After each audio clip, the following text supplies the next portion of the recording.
Mid week എവിഷനിലൂടെ ആദിലയ്ക്ക് പിന്നാലെ നൂറയും പുറത്തായി എന്നുള്ളൊരു വാർത്ത വരുന്നുണ്ട്. എന്തുകൊണ്ടായിരിക്കും നൂറ പുറത്തായത്? ആ കാരണങ്ങളിലേക്കാണ് നമ്മൾ വരുന്നത്.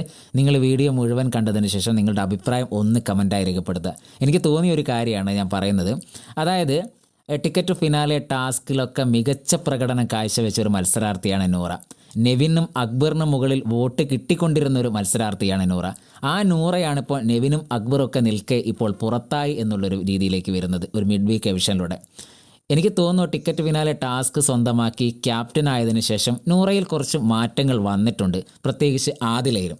കാരണം ആദിലയ്ക്ക് ഒരു സമയത്ത് മനസ്സിലായി നൂറ എന്തായാലും ടോപ്പ് 5 കയറും, അല്ലെങ്കിൽ ഏറ്റവും അതായത് ഒരു വിന്നർ ആവാനുള്ള സാധ്യത നൂറയിൽ കണ്ടു ആദില. അതിനുശേഷം ആദില കാണിച്ചു കൂട്ടിയ കുറച്ച് പരാക്രമങ്ങളൊക്കെ നൂറയ്ക്ക് നെഗറ്റീവായി വന്നു. നൂറയും ഒരു മാറ്റം നൂറയിലും സംഭവിച്ചു.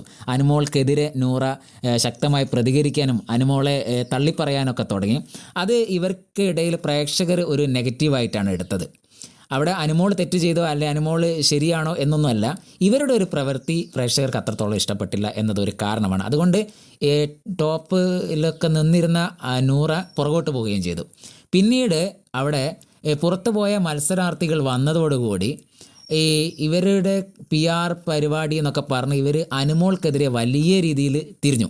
അത് പ്രേക്ഷകർക്ക് അത്രത്തോളം ഇഷ്ടപ്പെട്ടില്ല. പിന്നീട് അവിടെ അനുമോൾക്കെതിരെ ഒരു നമ്പർ കൊടുത്തു എന്നുള്ള രീതിയിലൊക്കെ കളവ് പറഞ്ഞതൊക്കെ നൂറയ്ക്ക് വലിയ രീതിയിൽ നെഗറ്റീവായി. ശരിക്കും ആദില പൊട്ടിച്ചു പോയൊരു ബോംബ് കറക്റ്റായിട്ട് എഫക്റ്റ് ചെയ്തത് നൂറയ്ക്കാണ്.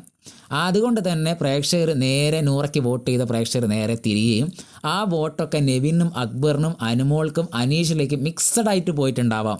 അതുകൊണ്ട് തന്നെ അവർ സേഫാകുകയും ആദിലയും പുറകിൽ നൂറയും പുറത്താവായി. അങ്ങനെ ആയിരിക്കാം.